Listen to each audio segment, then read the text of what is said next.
Windows Subsystem for Linux with Craig Loewen.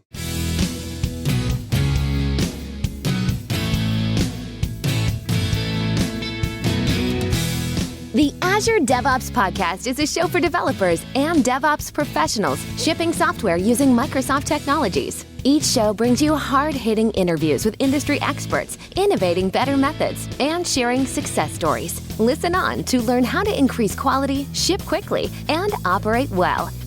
And now your host, Jeffrey Palermo. Welcome to the show. I am Jeffrey Palermo, your host for helping you and your teams move fast and deliver quality and to run your software with confidence in Azure, all while using everything that the .NET ecosystem has to offer. The podcast is sponsored by ClearMeasure, a full-service software architecture and engineering firm that serves companies that are building mission-critical software systems. Quick announcement, we are in the second year of my architect forums. You can sign up for the next session in the link in the show notes. And if you lead a software team, and if you're looking to collaborate with other peer architects or team leaders, just sign up at that link. We'd love to have you. Also, we're launching a new software leadership forum for technical executives who oversee software engineering groups, whether it be a CTO, a VP of engineering, an engineering director. If your role is to oversee software development teams, but you're not in the role that you're directly in the team committing code with them, this forum is really for you. It'll focus on topics that are specific to management and leadership for those software engineering departments. And if you're in one of those teams and you would like the manager or executive that oversees your team to be in that group, then please pass it on. That link is in the show notes.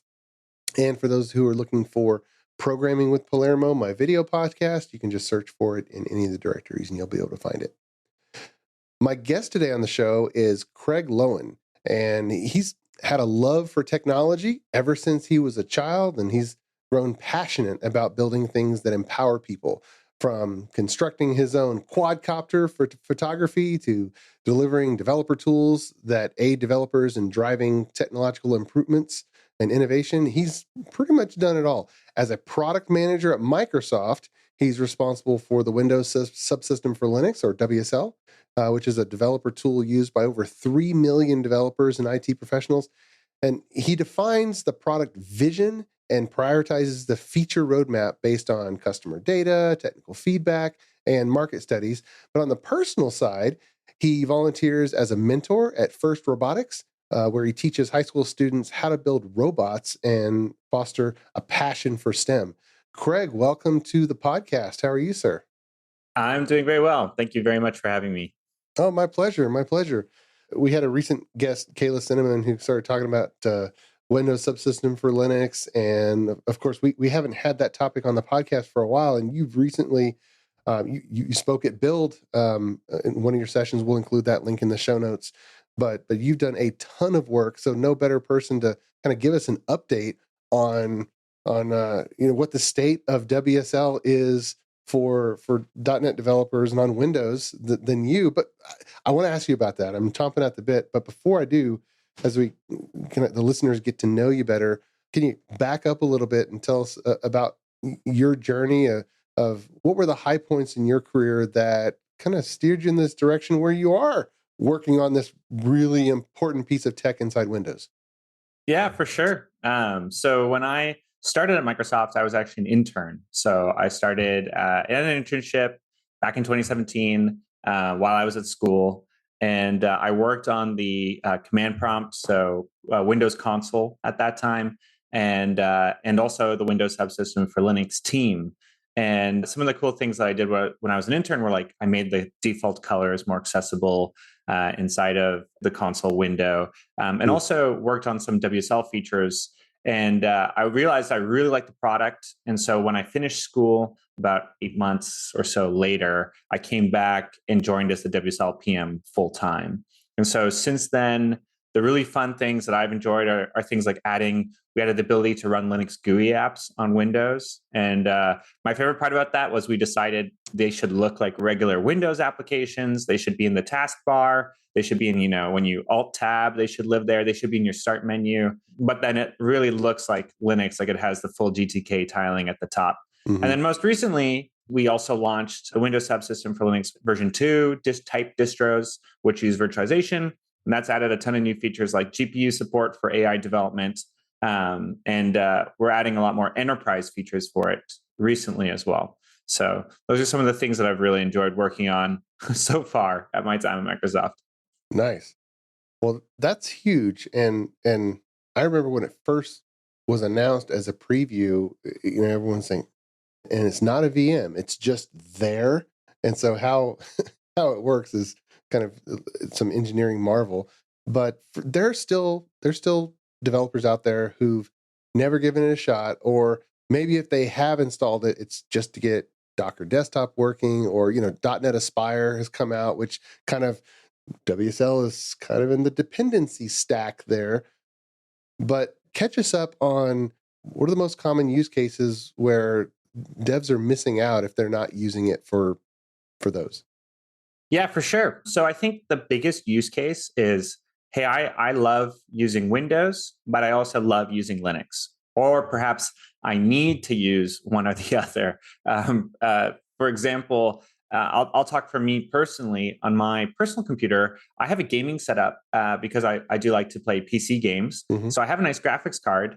But there's also times where I want to mess around with some AI development, or use my GPU for some development workflows.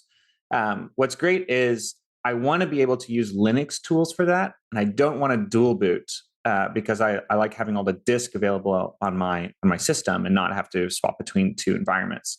And so WSL is really the place where you can get the best of both worlds, of being able to use your favorite Linux tooling while also being able to have access to everything Windows. And it all feels like the same machine. And so that's kind of coming from the perspective of, I'm someone who really loves Linux in a lot of ways. But even if you're not a fan of Linux, you can really, with low stakes, try out a full Linux environment. Like you can literally run wsl - install Ubuntu or Debian to install that distro and try it out on your system without necessarily having to pave everything over or set up a dual boot.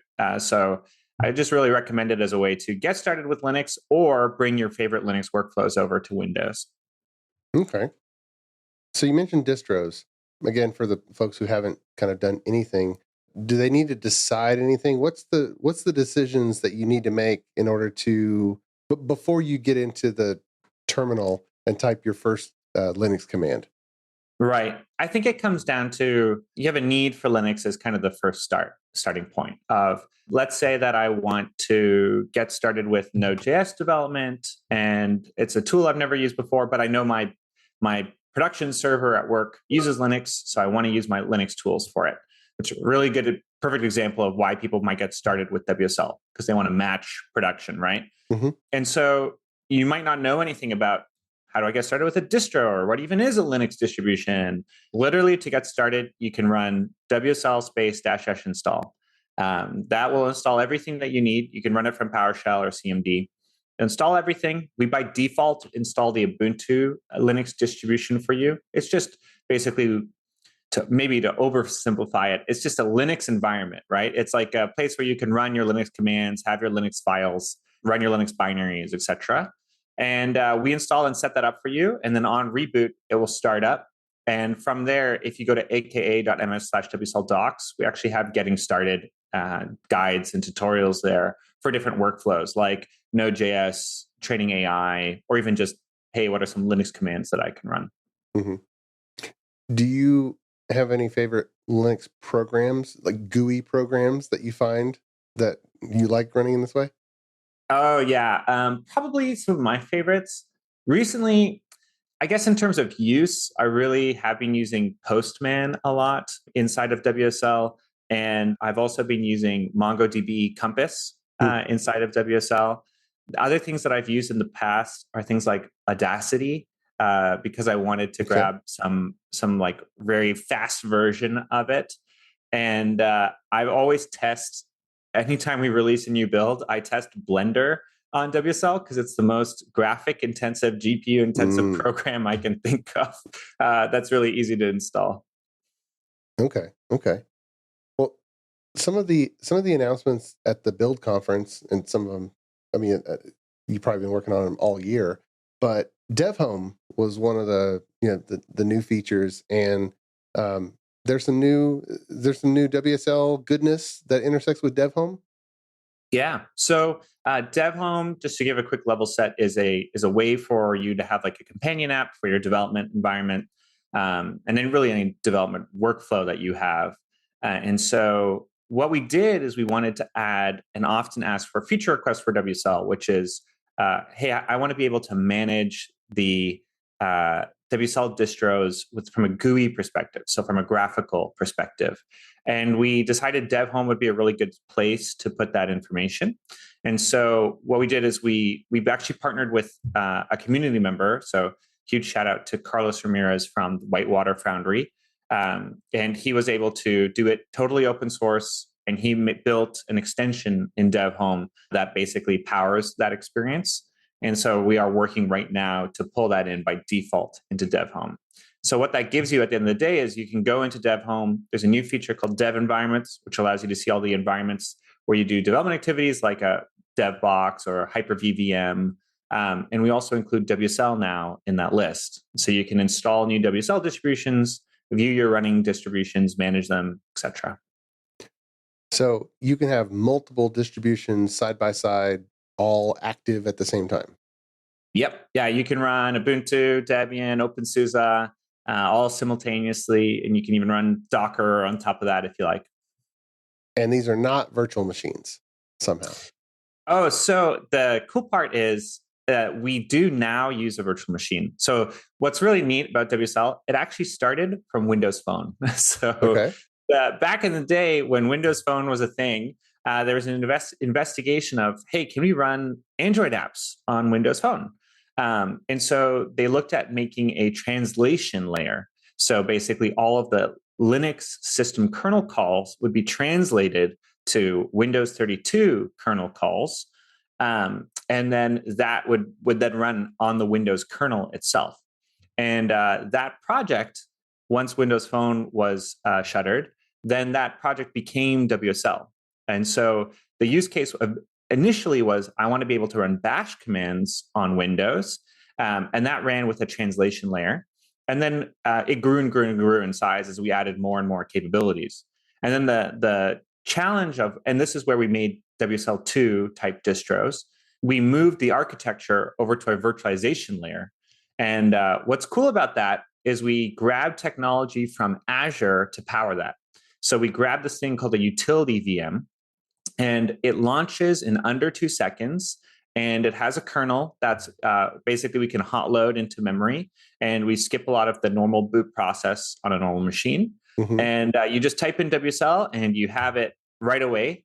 And it, even though it's a virtual machine, we've done our best of making sure the integration is really tight. So it all feels like the same machine. You never have to worry about spinning it up or turning it off. Once you stop using it, we shut it down for you.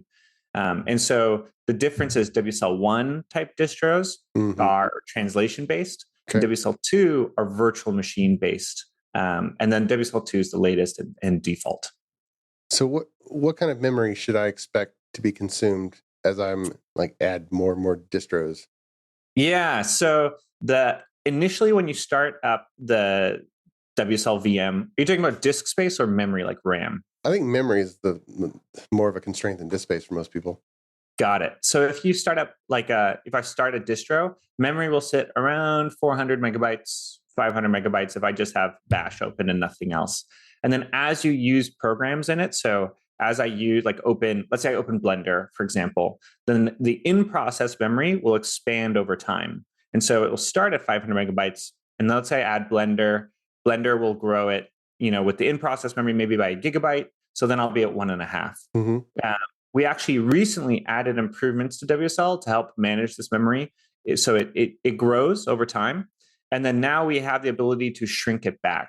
And so one of the things that Linux does is when you access files a lot, it caches all of those files to memory. And so that grows the memory size of our virtual machine over time. And what we added is now that when you stop using WSL and are idle for about 5 minutes, we drop those caches for you.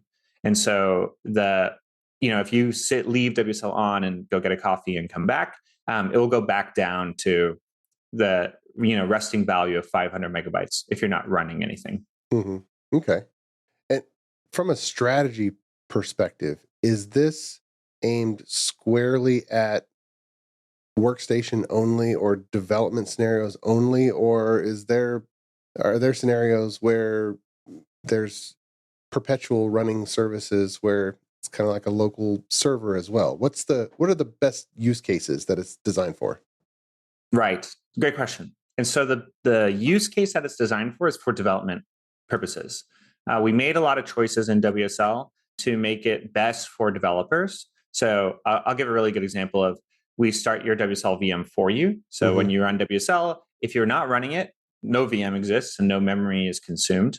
And then when you start it up, we take a little bit of memory and grow as you use it. And then when you stop using WSL, we shut the VM down for you, which is great for development because I get all the resources on my machine, but might not necessarily be the best thing for like a production server if you're expecting that it's always on and always hot for any requests. And so it's best for a development environment, but our official guidance is, hey, we build this for developers and we maintain and fine tune it for developers, but it can also be used for production. And then we list out the caveats of it. It's not exactly like one-to-one to a regular Linux environment. Like that's a really easy example that I gave of the starting up and shutting down automatically. But we list them out, and if you want to use it for production, you can. The other thing that we can recommend is there's a product called eFlow, which is a good way to run Linux services, and that one is targeted towards production scenarios. Okay. One of the things that is still a little bit difficult is if I'm targeting a production environment in Azure, it's tough. I can't just take those Azure services and run them locally. Right. Yeah, I literally have to have all the environments in Azure because I can't take Azure Kubernetes service and run that locally. But I could run, a mini cluster of Kubernetes, right? But only if I run it in WSL because Kubernetes literally is built for Linux. And of course you got the Docker services and like services like Portainer that make it easy to throw in some Docker tools and whatnot. Are there people that you know of that are spinning up mini Kubernetes clusters in WSL just for local testing scenarios? Is that a good use case? Many thanks to our podcast sponsor, ClearMeasure. ClearMeasure is a software architecture company that empowers clients' development teams to be self-sufficient, moving fast, delivering quality, and running their systems with confidence. Whether starting a new project or developing new technologies or techniques, ClearMeasure sets up your team to deliver world-class results. Learn more at www.clearmeasure.com. ClearMeasure, empowering software delivery.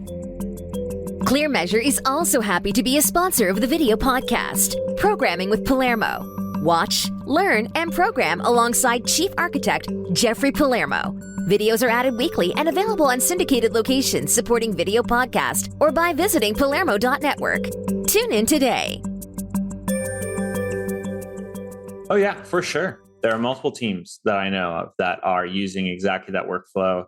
They're using things like Minikube or K8s, micro K8s to spin up local Kubernetes environments, do some level of testing, debugging, and running in that environment, and then sending that to the cloud. Okay. So everything is persisted. We don't lose any state, even though you're spinning up and spinning down automatically. So what's cool about WSL is, like you won't lose state in the sense of, like, for example, let's say I'm using micro K8s and I'm using micro K8s and I start up my WSL, I open my terminal window, I run some stuff, and then I go, that was great. And then I leave micro K8s running and I close my terminal window.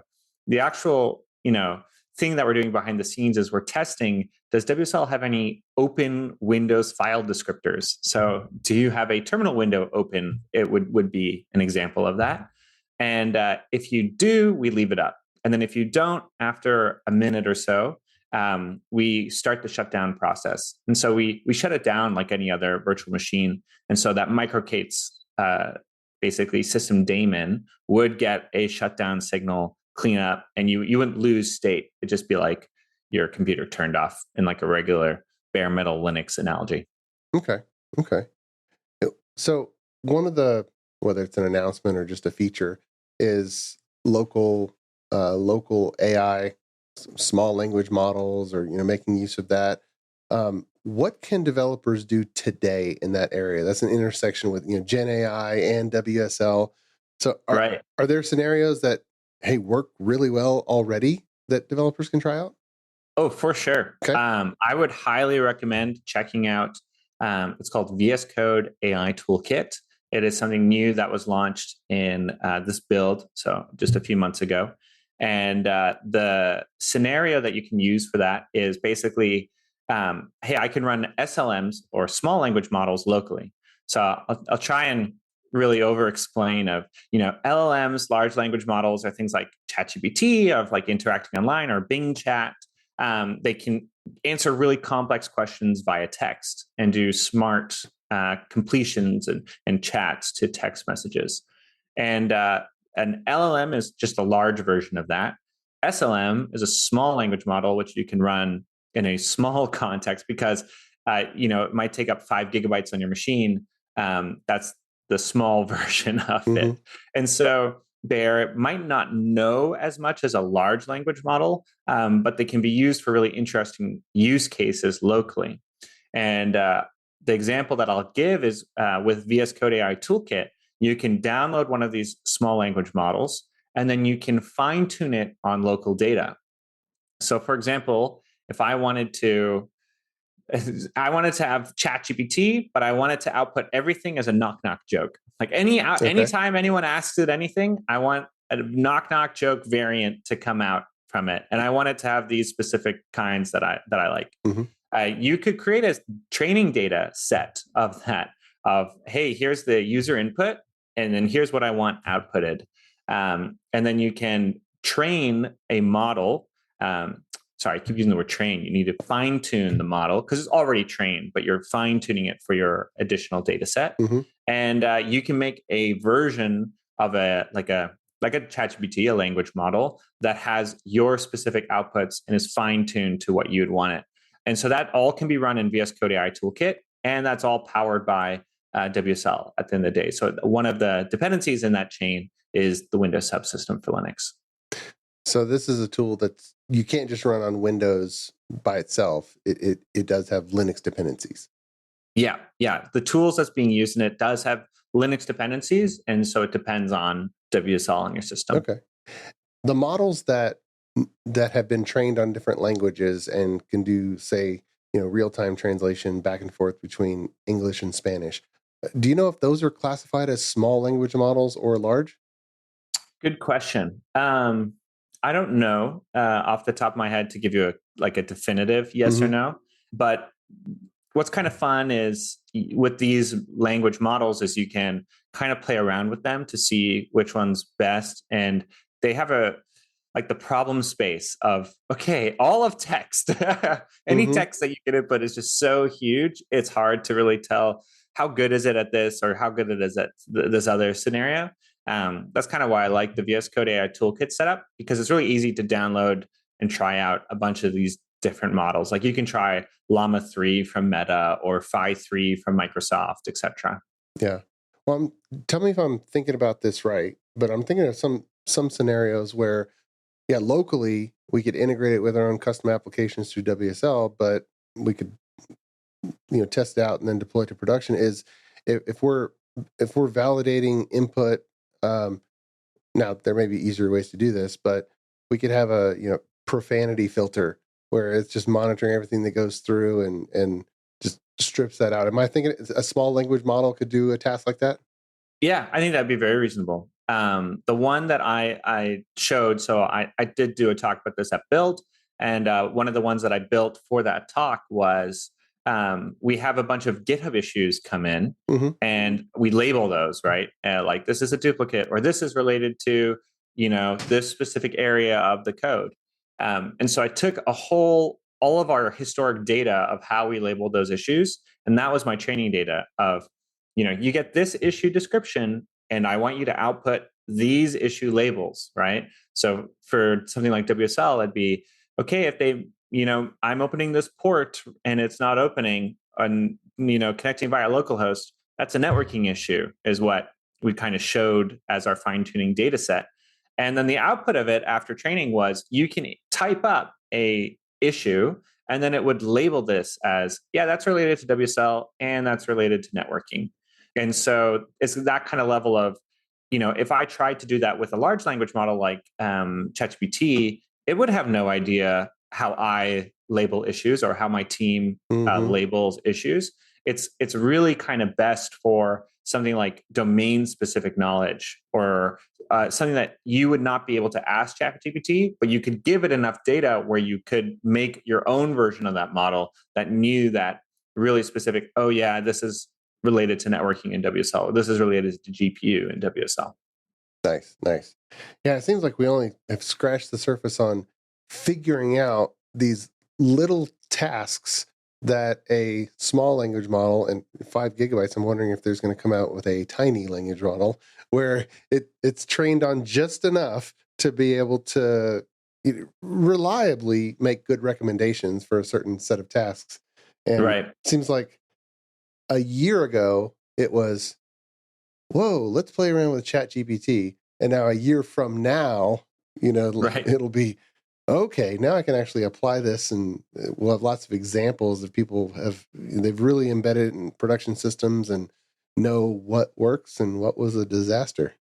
Exactly. Yeah. And that would be kind of the goal of what's really great about these small language models is something like Phi, which Microsoft builds, for example, and releases.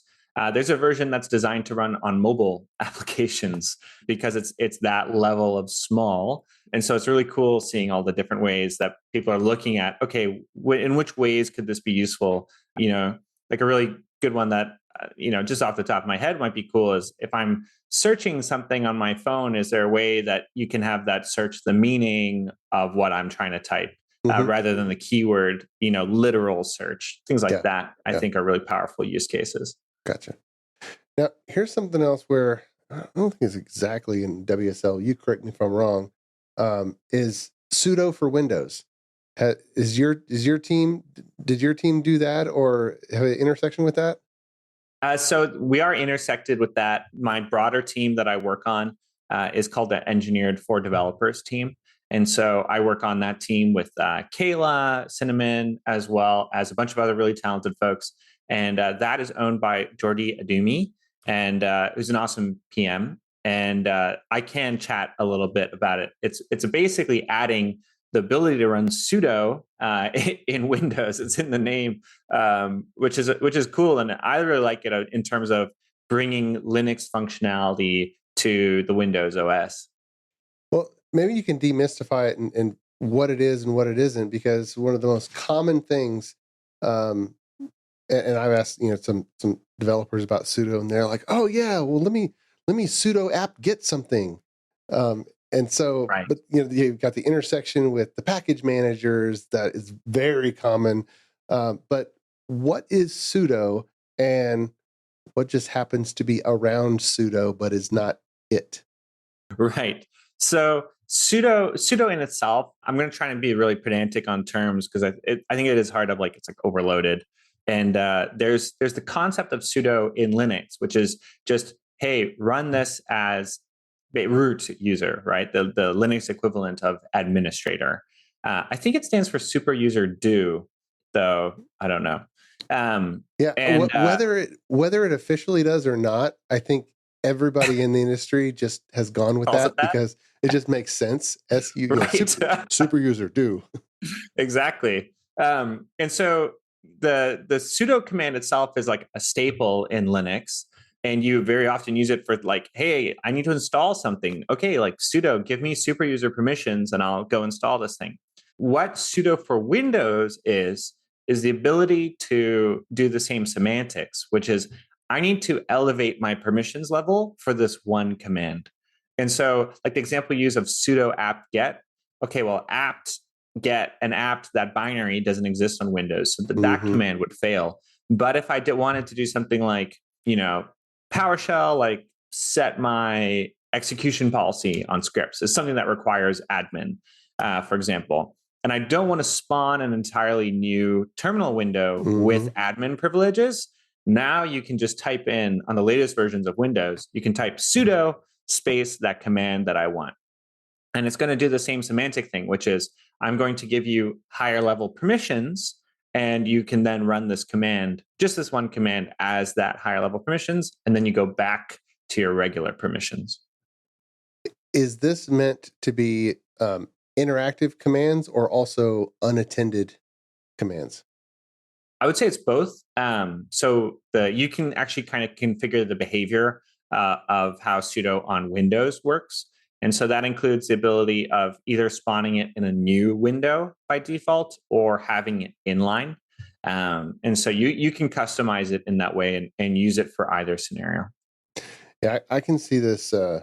I can see this changing the way that people write PowerShell build scripts, because there, in a lot of software builds, there's this one command that, okay, well, we have to have administrative privileges, so I guess we need to run the entire build script, under an administrative console, and with it, it's really not the case. It's like there's this one command that needs it, but not everything. Right. So hopefully that can help simplify it. And, from a security perspective, you still use the security stack on Windows. You still use user access control to authorize administrator level access, et cetera. So yeah, I think it does open up some avenues of, PowerShell scripting, as well as just personal use of, I use it. When you talk about package managers, Winget is Windows version of apt and other package managers. Mm-hmm. And there are some times where Winget needs user or administrator level permissions. And I go, great, sudo winget install, et cetera, which works great. Yeah. That's a muscle memory. I'll confess, that's a muscle memory that I have to remember, rather than just going back and do Windows XA, which is my my muscle memory for PowerShell as administrator. Right. So that's good. That's good. Well, as we close up here, is there anything about the WSL2 that's really exciting that we didn't touch on just quite yet? Yeah, I think one of the biggest pushes that we've done recently is adding the ability to have enterprise features for it. And so WSL is a really cool piece of tech. And as we kind of talked about, if I wanted to use Kubernetes or Docker, those depend on WSL on Windows. And so a lot of enterprises are running into this scenario where, hey, I have a fleet of Windows developers and Windows machines, but I'm moving to Linux in the cloud and I'm using Docker. How do I make this and scale this and make it secure as I'm rolling this out? And so WSL is a client-based virtualization tool. And then we have some of the best enterprise controls for client virtualization. And so they include things like the ability, obviously, to enable or disable it, like key security settings. We also worked with Microsoft Defender. And so Microsoft Defender for Endpoint can monitor all of the events that are running inside of your WSL distros, and they report it to your existing dashboards. So it all looks, you can look at the same Windows machine, and then you can look at its Linux events as well, which is really awesome. And then we're adding a bunch of new features coming up, like Azure or Entra ID, formerly Azure Active Directory. We're adding that integration with that, as well as better Intune integration, so you can report on things for like what distros are people running, what versions of those, and use those for conditional access scenarios. So, the ultimate message for that is, if you're a developer and you want to use WSL and your IT admins are saying no, like, please go show them the new features. And then if you're an IT admin, make use of those while rolling WSL out to your environment. Nice. Awesome. And by the way, we will also include the link to your session at Microsoft Build, where you kind of went really in depth about the new capabilities of WSL. Awesome. Yeah, we have some fun demos in that too, showing it live. Yeah. All right. Well, as we close up, Craig, I really appreciate you coming on the show and sharing with us all about Windows Subsystem for Linux. version 2, right? Now we have to ask when's version 3 coming up. But no, No. 2. But yeah, thanks for coming on. I appreciate it. Thank you very much for having me. Really enjoy the podcast. So thank you. Oh, fantastic. And until next time, keep shipping. You've been listening to the Azure DevOps Podcast, a show for developers and DevOps professionals shipping software using Microsoft technologies. Go to www.azuredevops.show for show notes and other episodes. On behalf of your host, Jeffrey Palermo, and our sponsors, thanks for listening, and may God bless you.